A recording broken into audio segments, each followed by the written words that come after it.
Severe thunderstorms are going to be making their way into our viewing area as we move overnight tonight, and because of that, we've been placed under a severe thunderstorm watch and a severe thunderstorm warning in Champaign and Vermilion counties. I'll have full details as the system develops.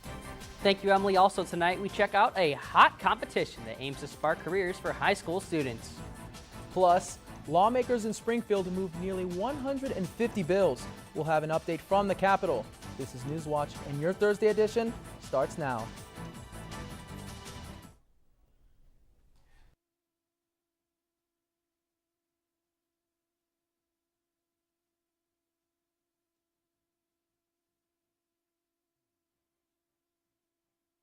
The Charleston House proudly supports Newswatch. Now welcoming guests on Charleston's historic 6th Street, the Charleston House Bed and Breakfast Inn offers refined accommodations in a beautifully restored bed and breakfast. For booking information, visit craigcollection.com or call the number on screen. TCI Realty, Charleston area's real estate connection. Commercial, land and farm, and residential real estate. Experienced realtors with an up-to-date website at tcirealty.net.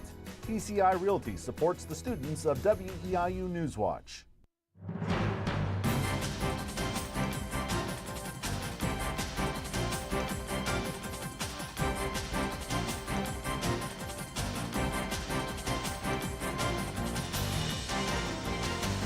It has been quite the warm and sunny day, but could we expect stormy weather overnight?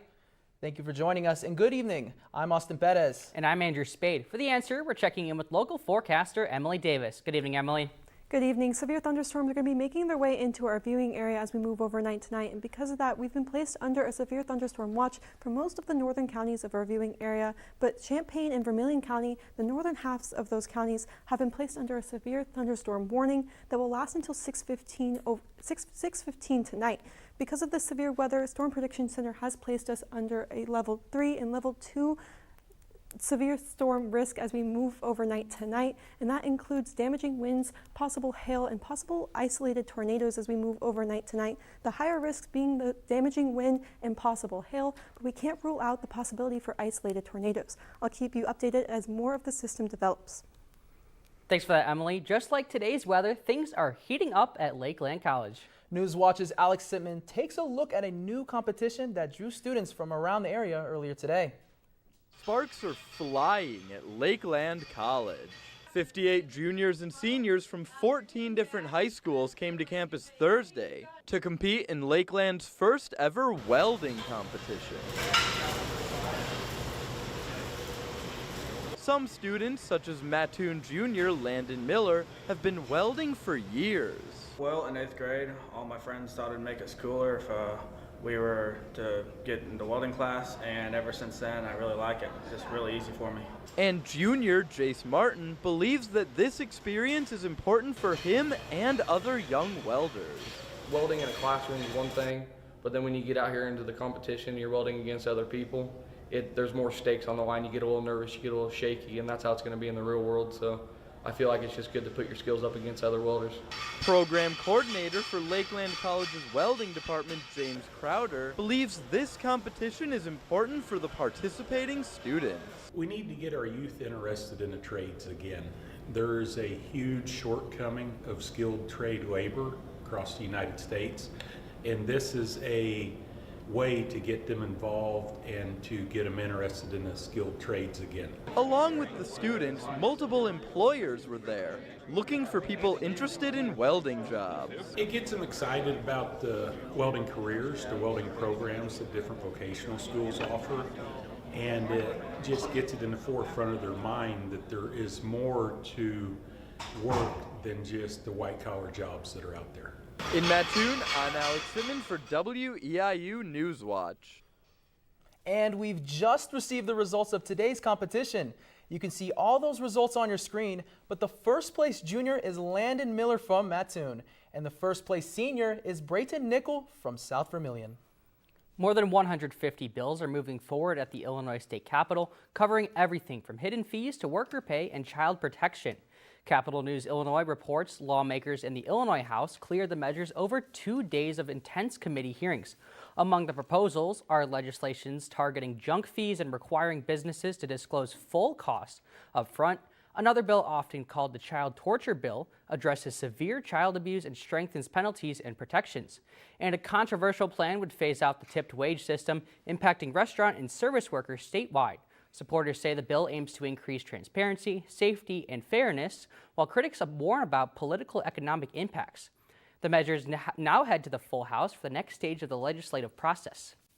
In a Newswatch follow-up, more charges have been filed against the Topless man accused of sex crimes. The Effingham County Sheriff's Office says 34-year-old Jeffrey Esker now faces 6 additional felony counts for aggravated sexual abuse. Esker was indicted on the news charges last week by an Effingham County grand jury. Esker has already faced 2 counts of predatory criminal sexual assault with the victim under 13 years of age. He pleads not guilty to all charges. Sheriff's Office says during their continued investigation, they identified additional victims, leading to the 6 new charges. Esker remains in the custody at the county jail.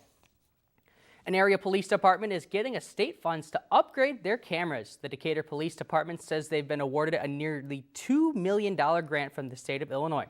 The grant helps pay for the department's new Axon digital evidence management system. The system includes body cameras and video systems for squad cars and interview rooms. DPD says new systems modernizes how evidence is captured, reviewed, and shared, and say the new system is more reliable and efficient. DPD has been using the system since last year. Veterans in the Champaign area will have a new place for medical care.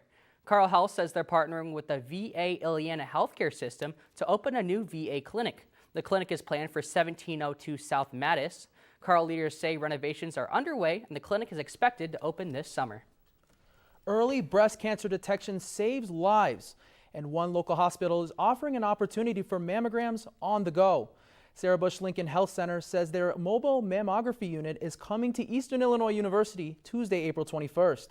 They say the unit will be located between the Alumni Clock Tower and Lumpkin Hall. The service is for women aged 35 and older, providing convenient access to breast cancer screenings.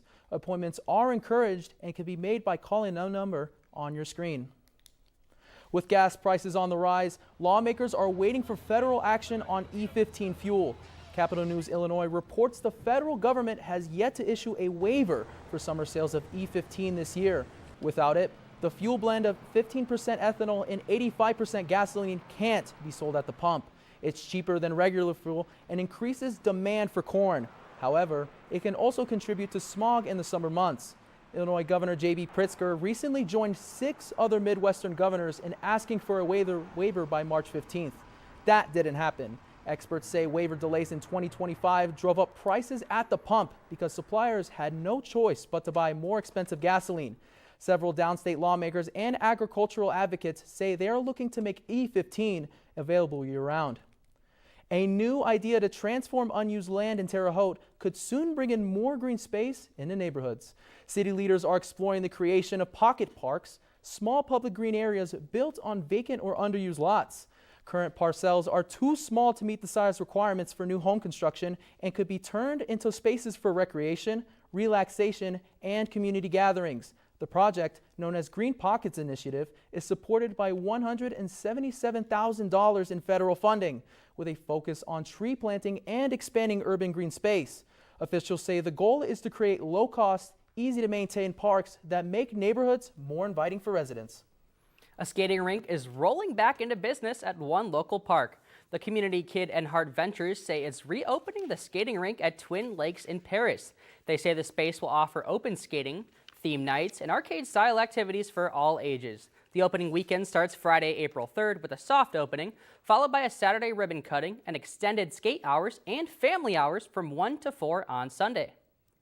Time is running out to sign up for a special deer hunt for people with disabilities. The Army Corps of Engineers says the 36th annual deer hunt for people with disabilities at Lake Shelbyville is planned for November 20th through November 26th. But the deadline to apply for the hunt is tomorrow. To apply, hunters must have a state-issued disabled person ID or a disabled veteran ID. Applications must be submitted to the Lake Shelbyville Project Office. Well, it sure didn't feel like deer hunting weather today, but that could come soon. Emily Davis is back with a check of the spring showers. Rain is expected as we move overnight tonight, along with the possibility of severe weather, and that's already beginning to fall in some of our northern counties, and I'll keep you updated as the storm begins to push off to the southeast.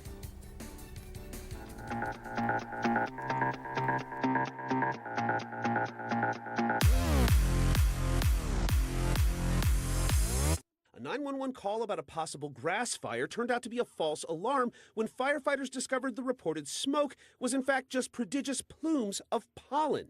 A homeowner reported smoke in some trees in Green Valley State Park, raising the alarm with the Creston Fire Department, which responded alongside the Iowa Department of Natural Resources. Officials quickly confirmed no controlled burns were taking place in the park, and after observing cedar trees sporadically releasing clouds of pollen that looked a lot like smoke, they put two and two together, deeming the scene to be of no threat. That is, unless locals in the area hadn't taken their allergy meds. And while those responders were all in, officials in Texas are throwing in the towel on a uniquely named town with a stolen sign problem.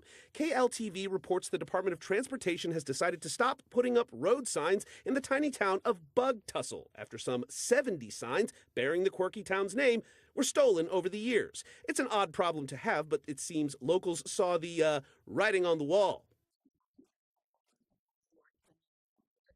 Nevertheless, signs or no, life goes on for the residents of this bustling bug-tussling burg, all 15 of them. Finally, a bustling concourse in the Philadelphia airport was the surreal scene of a new world record for the longest line of cheesesteaks. The airport reports over 900 pounds of chopped beef and some 200 pounds of cheese were slathered on rolls by participants over a couple of hours as a judge from Guinness World Records observed and verified that the cheesy chain, some 1,291 sandwiches strong, clinched the new title. If only all long lines at the airport were this much fun. Too soon? Sorry. For Take a Look at This, I'm Jeremy Roth.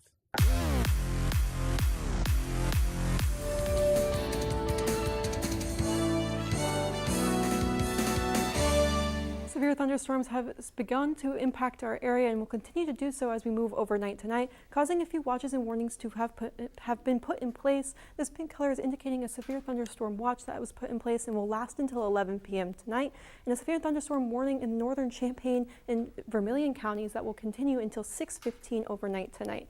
Now, because of this, the Storm Prediction Center has placed us under a level 2 and level 3 risk for severe weather, and that includes possible damaging winds, hail, and isolated tornadoes. The higher risk will be for that damaging wind up to 65 miles per hour and that hail that could get up to over 2 inches in diameter in some of the northern portions of our viewing area, but there is still a chance for isolated tornadoes as we move overnight tonight, although a lesser risk than what we are seeing with the winds that are already beginning to gust quite strongly as we move into the evening hours. Now we're starting to see this rain already beginning to impact our area, mostly the northern counties of our viewing area, but will continue to move to the southeast as we move overnight tonight. And we're going to see that overnight tonight, along with a cold front associated with that, that's going to cause our temperatures to drop down even further than what we are already expected overnight. A low temperature of 35 degrees overnight tonight, along with those thunderstorms. Once again, strong winds as we move overnight tonight due to those thunderstorms. But as we look at our timing of this event, we're starting to see rain already begin to fall, but more rain will fall as we move into the early evening hours and continue to do so as we move overnight. That heavier rainfall will begin to fall in the late evening hours around 9 or 10 p.m., affecting the majority of our viewing area and continuing so as we move overnight tonight. Eventually into tomorrow morning, a slight risk or a slight possibility for some scattered showers as we move into the morning hours, but for the majority of the daytime tomorrow we'll be left with mostly cloudy skies. Now predicted, we are expected just over an inch of rain here in Charleston, more heavier rain over in the eastern half of our viewing area, around 1.5 inches in Paris and over in Terre Haute, but around 1/2 inch as we move down to Effingham. Now as we move into tomorrow, we're going to be, as we look at our high temperatures today, we saw high temperatures in the mid to upper 80s, a high temperature of 85 degrees here in Charleston, which is a record-breaking temp here in Charleston, with the previous record being 84 degrees. But we did see a high temperature in the 90s over in Taylorville with a high temperature of 91 degrees. And that heat is partially responsible for the possible thunderstorms as we move overnight tonight. Now, as we move into tomorrow, that cold front associated with these thunderstorms is going to cause our high temperature to drop down, a high temperature of 47 degrees tomorrow, and we're going to be seeing a possibility for scattered rain in the morning hours, but then mostly cloudy skies for the rest of your daytime tomorrow to finish off your work week. Now, as we move into the next few days, we're going to see temperatures begin to warm back up again. A high temperature of 52 degrees on Saturday to start your weekend. Those clouds eventually clearing to clear skies as you start your weekend. But those clouds will return on Sunday as temperatures continue to warm up. A high temperature of 56 degrees on Sunday and continuing to warm as we make it to next work week, getting back up into the 70s for your Monday. And we're only going to continue to warm up because for the next 6 to 10 days, we're expected to be above average. That average for this time of year is typically in the upper 50s and lower 60s for the end of March. And looking at our 7 days, we're going to see a few days above that. But before we get to that, temperatures will be dropping down on Friday before warming up again as we make it to the weekend. Eventually into next work week, we'll see temperatures warming up eventually to the 80s around midweek. But then temperatures are going to drop back down again into the 60s due to another possibility of thunderstorms. Well, I'll be making sure to spend the rest of my nice day playing pickleball with Andrew. Yeah, it's got to soak up those UVs. Thanks, Emily. Austin, tell us, what's coming up in sports? The EIU softball team has a chance to extend its win streak to 12 games. You heard that right. And the MLB is back. We'll recap how a few teams began their seasons. Thank you for watching. Your WEIU Sports Watch report is coming up next.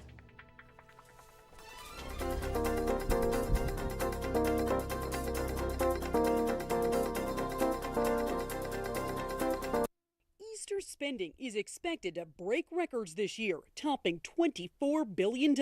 Shoppers are expected to shell out just under $196 per person. That's a more than $6 jump compared to last year.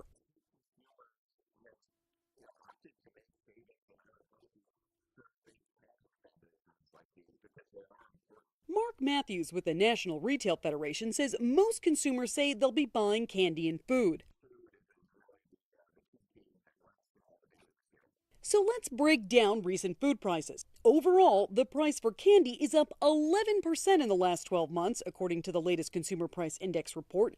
Meat prices have jumped more than 8% in the last year, and prices have gone up for bakery products, fruits, and vegetables. The good news is egg prices have tumbled by more than 42%.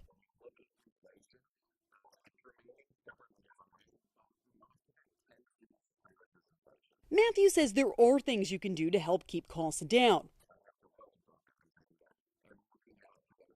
Cooking a meal instead of eating out can also help lower your costs. For Consumer Watch, I'm Jen Sullivan.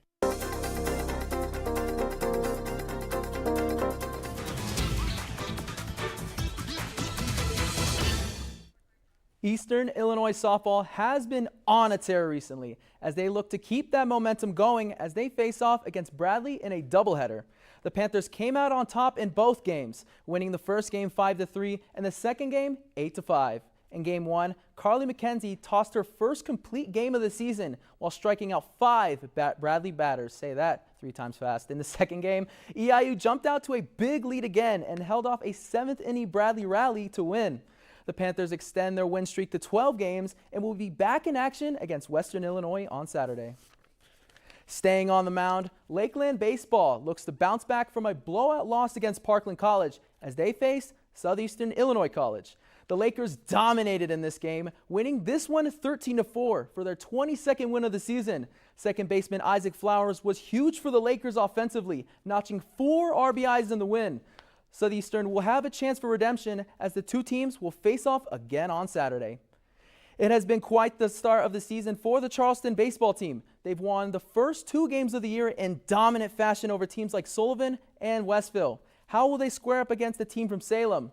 I got 2 words for you. Very well. The Trojans continue to get things done as they take an 11-2 victory over the Wildcats. A big turnout by Wyatt Turner, who went 2 for 4 with 3 RBI and a double. Russell Applegate also batted .500 with a triple that knocked a run in. With that, CHS moves to 3-0 on the season and will play Centennial on Saturday.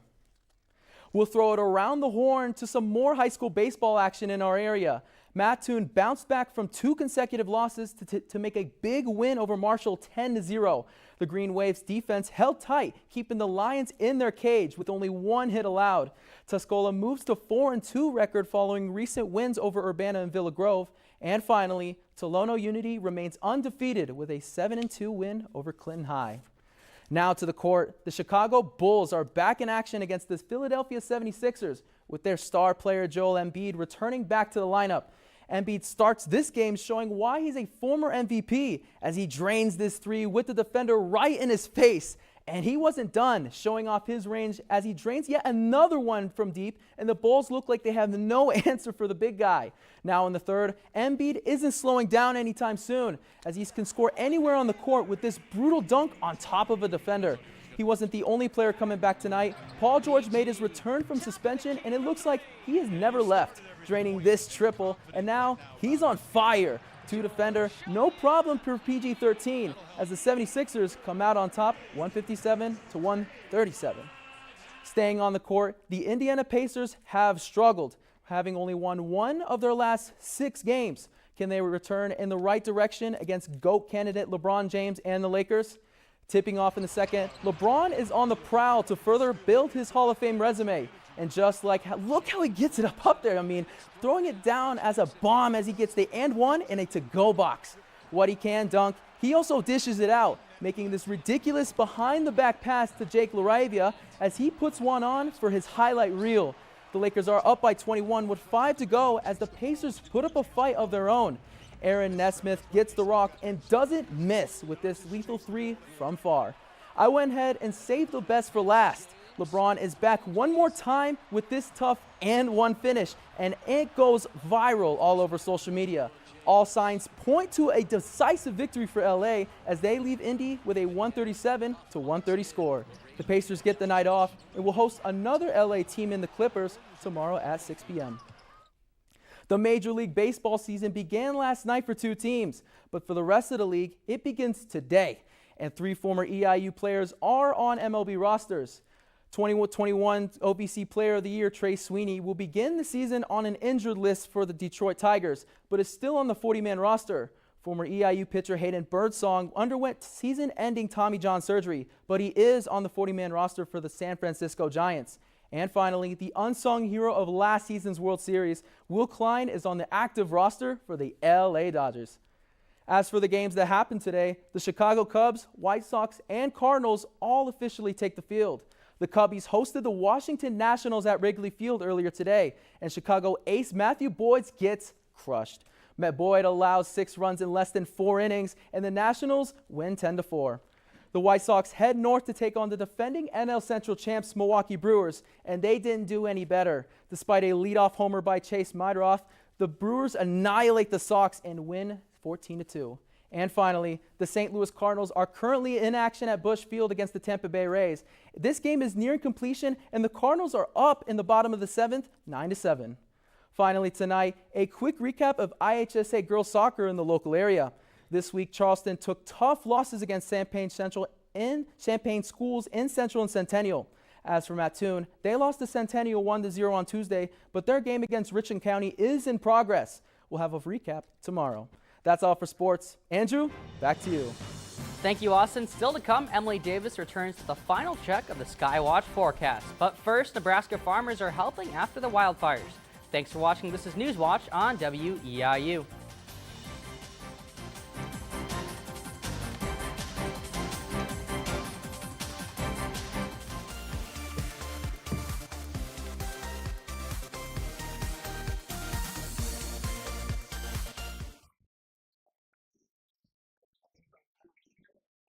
Here's your chance to see Ben-Hur on the big screen. The 1959 epic, which won Best Picture and 10 other Oscars, has been remastered in 4K and returns to theaters March 29th for 4 days only. More info at fathomentertainment.com.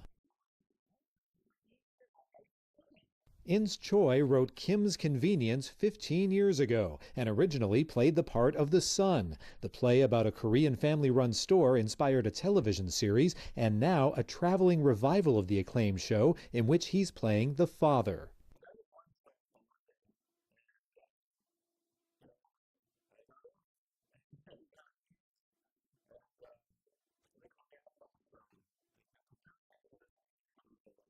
Kim's Convenience, what Choi calls his love letter to first-generation immigrants, is playing in Los Angeles through April 19th. In Hollywood, I'm David Daniel.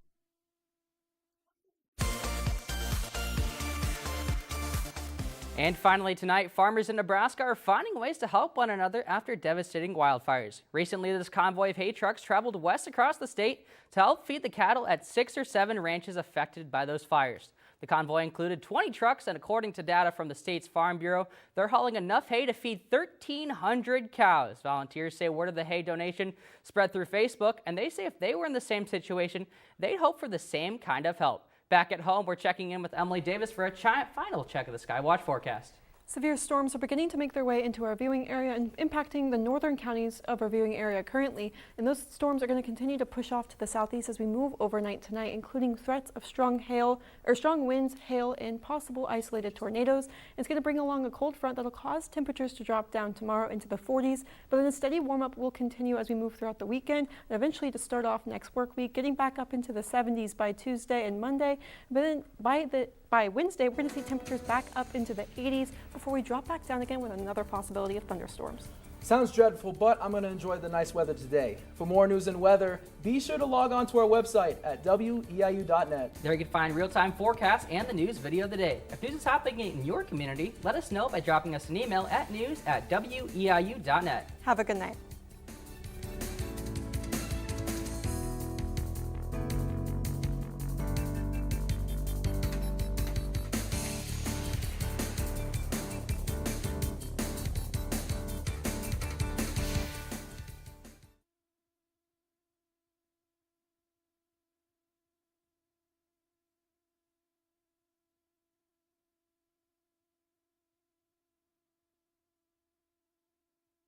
The Charleston House proudly supports Newswatch. Now welcoming guests on Charleston's historic 6th Street, the Charleston House Bed and Breakfast Inn offers refined accommodations in a beautifully restored bed and breakfast. For booking information, visit craigcollection.com or call the number on screen. TCI Realty, Charleston area's real estate connection. Commercial, land and farm, and residential real estate. Experienced realtors with an up-to-date website at tcirealty.net. TCI Realty supports the students of WEIU Newswatch.